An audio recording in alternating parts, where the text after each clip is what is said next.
Hey folks, welcome back to Daily Blades. Today we've got the WE Knife 701 model back on the table. Typically I carry my knives a little bit longer before I give my full review on them. I think it's only been maybe 5 or 6 days since I did the unboxing, but since then I've used this knife quite a bit in daily tasks. I carried it in the pocket. I feel like I got a pretty good understanding of the things I like and don't like about the knife, so I just wanted to go ahead and just get the review out of the way. I really don't think I need to spend any more time with the knife. I'm going to tell you guys right now the video is going to be probably a little bit longer than some of my other videos, just because there is some things to point out on this knife, more dislikes than typically I would have, as well as positive things. And then we're also going to talk a little bit about WE Knife themselves. So let me go ahead and just knock out some of the quick specs for you guys. This is the WE Knives 701 model. As of last week, they dropped the 703 model, and then a few months ago, the end of 2016, they dropped the 617 model. All three of these knives are G10 scaled, D2 blade steel, liner lock flipper knives that are what they would consider their budget line of knives. The 703, which just dropped, is coming in. I think Blade HQ sells them for $100. I want to say the 701s, I think they actually came down since I bought mine. I want to say I paid $118, and I think they're $100 as well. And then you also have the 617 line, which is $100, $104, $110. I guess it depends on where you shop. But all these knives are similar materials used, and they're from their more budget-minded line.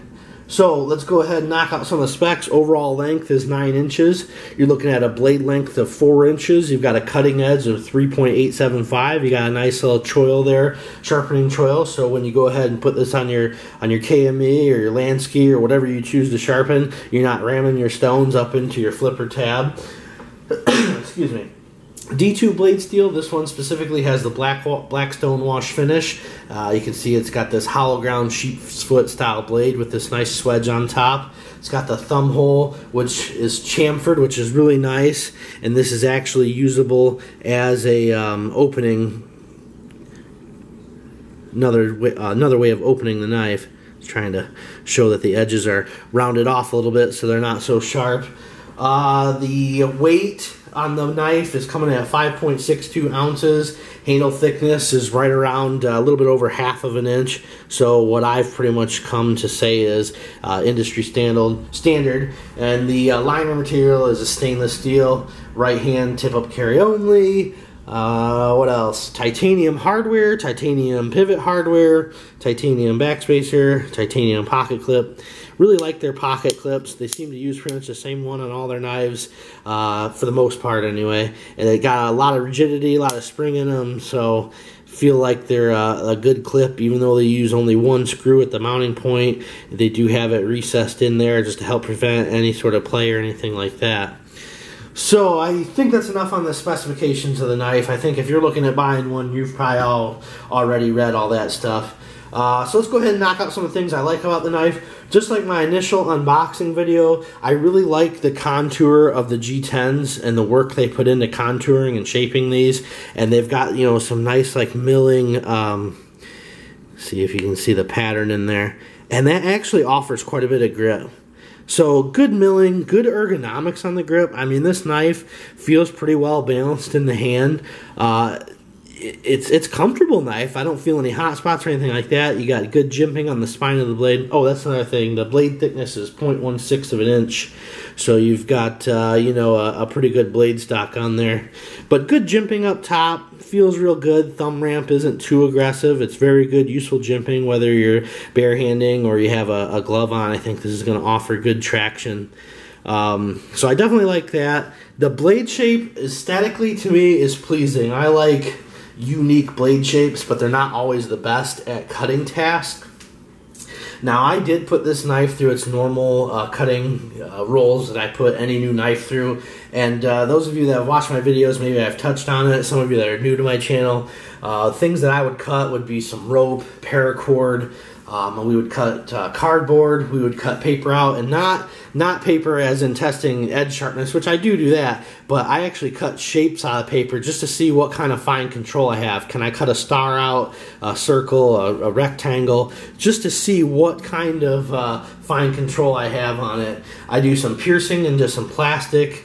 We cut several different thicknesses of cardboard, everything from cereal boxes to, you know, your big heavy-duty shipping cardboard boxes that, you know, that are the corrugated stuff. So I didn't really experience any issues cutting through anything, and actually the piercing did better than I thought. They did a pretty good job of bringing that tip forward and making it actually useful, so I didn't experience any issues as far as piercing.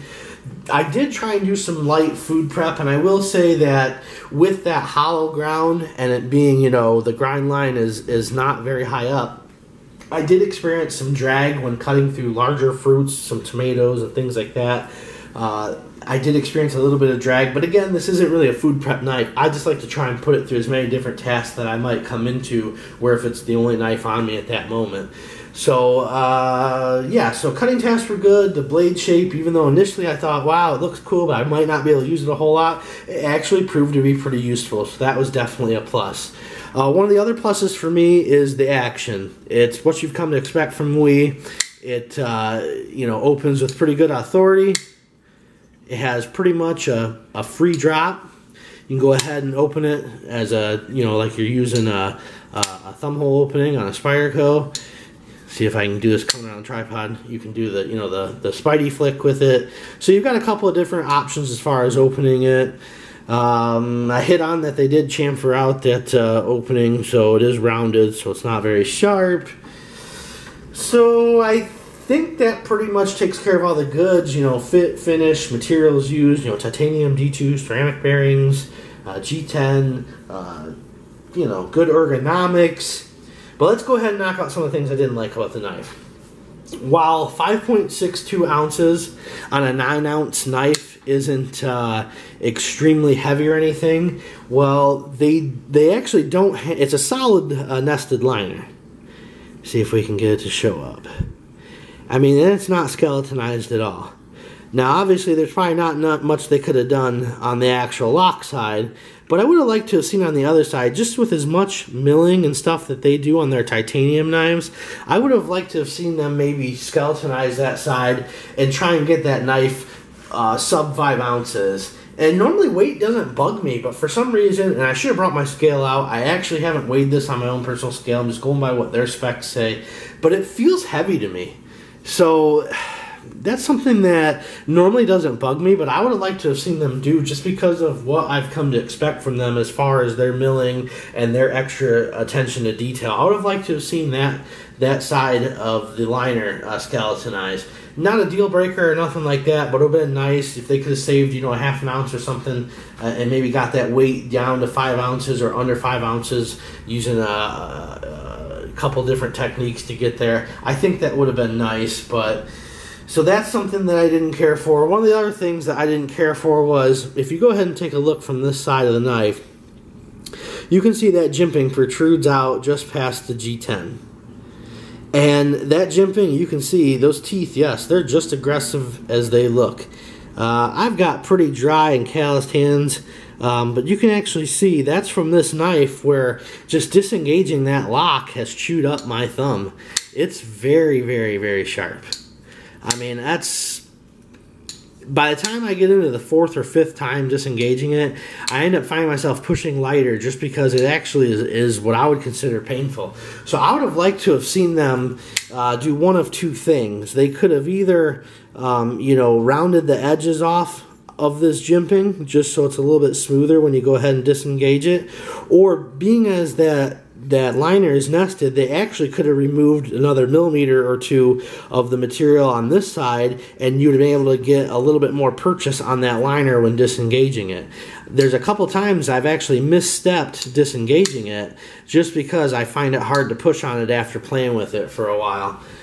Your results to that may vary. because if you've got skinnier, you don't have big fat sausage fingers like me, that might not be an issue at all for you. So don't let that deter you from buying the knife. I'm just giving my opinions, my takes, the things that I liked and didn't like on the knife, and that is one of the sharpest jimping on a liner lock I've ever experienced. I mean, it literally has tore up just from playing with it for another few minutes. You can see where, and my hands are calloused to dried. I work in a shop, but it actually has torn the skin up. So take that for what it is. A few of the other things I didn't like, or I guess one of the last things I didn't like, was the detent. While this knife is incredibly easy to open and it's smooth action, free drop and everything, and you can flick it good, but I'm pretty well experienced with flipper knives. And when I handed this to a few different people that have flipper knives, especially like my wife, she always fondles all the knives I get and stuff and likes to check them out. She owns some for herself. She struggled with opening this knife just because she likes a stronger detent that when it breaks, go ahead and hit the tripod there, but when it breaks, you're able to get the knife all the way open. And you're able to break this detent, break through it without actually opening the knife fully. So that's something to take into consideration if you're new to flipper knives and stuff. It might take you a couple of days to get used to what this particular knife likes as far as flipping it open. The cool thing is they do offer a couple of different ways for you to open it. So, you know, if you decide you don't like opening it like that, well, then there you go. You don't have to use that option. But the detent is weak enough that I'm going to tell you this right now. This is the easiest knife in my collection, or that I've ever owned or ever held, to surpass that detent when gravity flipping. I mean, it literally is just as easy as that. And actually, I'll try and slow it down. I mean, I'm coming around the tripod, but I'm telling you, I can go almost slow motion and get that thing to flip open. And not that that ruins a knife for me. One of my favorite knives to carry on a daily basis is my DailyBlades Mini Division. And because I'm used to that knife and I know how to gravity flip it, I'm able to surpass its detent and get it open. And it doesn't make me hate the knife or dislike the knife or not want to carry it. I recently purchased the Kaiser Sheepdog a couple months ago, and initially it had a really strong detent, and I couldn't get it to gravity flip when other people were saying they could. Now that I've had it and I've experienced it, and I learned to use the knife, I'm able to surpass its detent and get it to flip every now and again. However, my brother, who is more of a traditional pocket knife carrier, while he does have a couple of flipper knives, they're not ones he usually carries.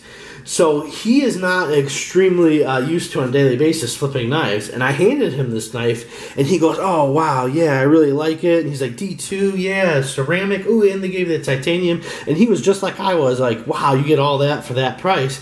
I said, "Yeah, but I don't really like the detent." And he's like, "What do you mean?" I'm like, "Well, I can gravity flip this knife, no problem." I said, "It's predictable." And on his very first try, this is a guy that's not used to carrying a flipper knife, he was able to break past it and get it to flip open. So I was like, man, if you can do that, no problem, then it's just definitely too weak of a detent. Does it make or break the knife? No. And I'm sure that they made it lighter, so you were able to use some of the other options for opening the knife. But for me, it's just a little bit too soft. So yeah, take that for what it is. Again, that's just my opinion on it. Doesn't mean that you shouldn't buy it or that you should buy it or whatever. It's just something that was idiosyncrasy to me, or a pet peeve to me. It just felt a little too soft. One of the other things is, while I didn't adjust the pivot or anything, there's no vertical blade movement in this at all. But side to side, which I'm probably not going to get it to show up on camera, but not only can I feel it, I can hear it. Now, they are ceramic bearings in there, and I don't want to crush them or nothing, so I don't want to pry on it too hard. And I don't know if it is the stop pin that is built into the blade stock itself, rocking in the liners. I'm not really sure what it is because I haven't dissected the knife to look at it, but there is some noticeable lateral movement. Is it a ridiculous amount or excess? No, not at all. It's an amount that I feel would be completely fine, and in everyday situation I don't see it causing any issues. It's just something that I would monitor, and every now and then when I'm cleaning the knife or pull out my pocket, I would just check it to see if it increases as far as its lateral movement. So as far as negatives for me, weight, they could have done a little bit better as far as getting that weight down. I understand it's a 9-inch knife and the weight isn't terrible for that size of a knife, but I do think there's a few things they could have done to lighten it a little bit more. The jimping on the liner lock, should have been rounded off or slightly larger cutout on the left side of the knife so you can get in there and disengage it easier. You got a little bit of that side-to-side blade play, and then the weak detent. So for me, I think those are just too many small things that I would end up just saying, yeah, I like the knife, I like the materials, but it would just sit in my case because of those few things. There's other knives that I would pick to carry in front of it on a regular basis. So for me, on this, as far as this specific 701 model from the budget knife lineup from WE, I would have to say it's a pass for me. It might not be for you. That's the cool thing about knives. Everybody has their own taste. Everybody has their own things. You might find something that bothers you that didn't bother me. And the things that bother me, you might not have any concerns with at all. One of the other cool things I did mention, which I hit on my unboxing video, was I do like the way they've got the hidden mount for your lanyard. I really like, there's a lot of knives that are starting to do that, and I definitely like that. I like not seeing a hole in the side of the knife. Real quickly, I want to hit on one other thing as far as WE knife is concerned. I've heard quite a bit of talk about them putting out too many models. I've seen this on groups I belong to, forum groups I belong to, and just other general internet blogs and pages and other reviewers on YouTube and stuff. And I kind of tend to agree with them. My reasons might be a little bit different for some of them, but for me, I think that if they saturate the market with too many models, then I think that people will want to lump them with companies like CRKT and Kershaw and Gerber, Buck, SOG. Nothing wrong with any of those companies. I own quite a few knives from them. While I don't go out and buy each knife that they come out with, 30, 40 different designs a year, whatever it is, I still like and appreciate those brands and own many of those brands. However, if you produce a bunch of knives, you might get lumped into that tier, and then people look at your prices and go, well, you're overpriced. When the reality is WE knives are not overpriced, in my opinion, at all, considering the craftsmanship that you get, their attention to quality control on most of their knives, and just overall materials and things of that nature. I think they're very fairly priced, especially when you look at some of the other models in their lineup. So I hate if people were to say, well, they've got 30 different knife designs already, and I think they're overpriced and stuff. I really don't think that's the case. And the other reason why, you might say, well, you don't care that Kershaw puts out 30 knives a year, or CRKT, and no, I don't. While I'm not buying all of them, but I understand why they're able to do it, because they're bringing designers to people that otherwise wouldn't be able to own some of their full-on custom knives. I mean, you're able to go and buy, like right now from CRKT, a Liang Ma Remedy for $30. But if you were looking at one of his custom knives, for many of us, that's something that we would never be able to even consider touching, or even some of his other production knives with other companies. So I think that that's very different, because WE, as far as I know, is still doing a lot of in-house designs. I know that, yes, they've at least taken one design from an American knife designer, and I'm sure, and I know they have couple other collaborations, but also I know that there's got to be a lot of in-house designs coming out from them. So I really think that they are just trying to find themselves in what type of knife they want to produce. I mean, I think they found it in quality, but as far as their designs go, it's nice to every now and then shock the market and surprise them with something that's outlandish or stands out a little bit. But for me, when I go to their website and I look at their pages or their product lineup, I mean, it's hit or miss for me. If we're talking about just purely aesthetics, it's just either it's one I literally can go like, don't like, don't like, like, don't like, don't like, and it's just, that's just based off aesthetics. But aesthetics are the number one thing when you're dealing with a designer, as far as is eye appeal in getting someone to recognize a knife, and then they might appreciate it for how it's constructed, what it's useful for. But honestly, let's face it, how something looks is initially how you're going to be drawn to it. Now, once you have a knife designer that you follow and you appreciate, you're going to look at everything he produces and grade it and judge it, regardless of what it looks like initially. But for a lot of people, when you go into a basic store and you see that Sierra KT or that Kershaw package, they're looking at the look of the knife first. So that's why they're able to work with so many different designers and bring different designers down to this level that many people can own something that was designed by some of these great knife designers. So with they really haven't established that yet. I don't think there's enough collaborations yet, and I think honestly there may be something to this saturating the market and lumping themselves in with brands that people would say, well, they're putting out too many models, and it might bring their overall value down slightly. So then when you look at the price, you might think, it seems too high. The secondhand market on WE knives will be a good indication of this, of what they're selling for. And I have to tell you, I've been watching eBay lately and some of the forums and stuff, and when WE knives go up for sale, they tend to go for considerably less than what the retail price was. Now, you look at brands like Zero Tolerance and stuff, another great production company, their knives tend to be very close to what they sold for new, unless it's been beat to crap. Same thing with Benchmade. So I think the secondhand market will tell us a lot as far as WE's actual value, but I just kind of do hope they slow down, they find their niche. They have a knife that sells great and they continue to build it, maybe tweak it, modify it, come out with a Gen 2 of it, and then go from there. But alright guys, so I think I blabbed on enough. I hope you enjoyed the video.